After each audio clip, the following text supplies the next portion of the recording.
Ya pemirsa, menjelang Idul Fitri 1447 Hijriah, pemerintah melalui Kementerian Energi dan Sumber Daya Mineral resmi membuka Posko Nasional Ramadan dan Idul Fitri 2026 di BPH Migas Jakarta.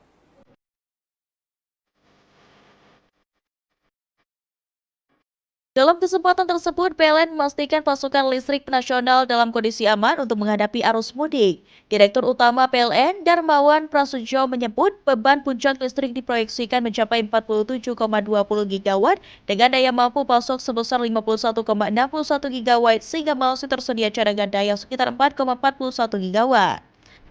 Untuk menjaga keandalan listrik selama periode siaga, PLN menyiagakan sekitar 72.000 personil di lebih dari 4.000 posko siaga di seluruh Indonesia.